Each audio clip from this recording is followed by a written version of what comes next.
వారం వృషభ రాశి వారికి ఎలా ఉందంటారు? వృషభ రాశి వారికి 4 గ్రహాలు యోగిస్తుంది. ద్వితీయంలో గురువు, భాగ్యంలో శుక్రుడు, ఏకాదశంలో శని, దశమంలో రాహు. క్రమంగా విజయాలు లభిస్తాయి. ఏకాగ్రతతో సకాలంలో పనులు మొదలుపెట్టండి. స్పష్టత అవసరం.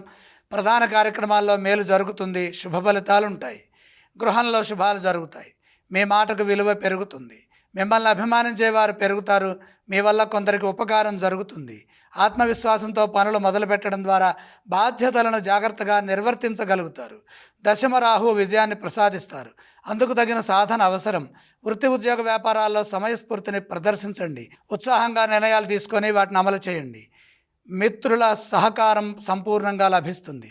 మీ ముందున్న అవకాశాలని సద్వినియోగం చేసుకోవడం చాలా మంచిది. చంచలత్వం లేకుండా స్థిర చిత్తంతో పనిచేసి పెద్దల నుండి మెప్పు పొందుతారు. తగిన గుర్తింపు లభిస్తుంది. సమాజంలో గౌరవం పెరుగుతుంది. ఆర్థిక అంశాలు మిశ్రమంగా ఉంటాయి. ఉన్న ధనాన్ని జాగ్రత్తగా సద్వినియోగం చేసుకోవాలి. ఈ వారం వృషభ రాశి వారు ఏ స్తోత్రం పఠిస్తే బాగుంటుంది? వృషభ రాశి వారు విష్ణు సహస్రనామ స్తోత్రం చదువుకోవడం చాలా మంచిది. ఈ రాశి వారు ఈ వారం ఏ ఆలయాన్ని సందర్శిస్తే బాగుంటుందంటారు? శుభాలు కలగాలంటే విష్ణుమూర్తిని దర్శించండి. గురుగారు, అలాగే ఈ రాశి వారు ఈ వారం ఏ దానం చేయాలి? బుధ ప్రీతిగా పెసలు దానం చేయండి.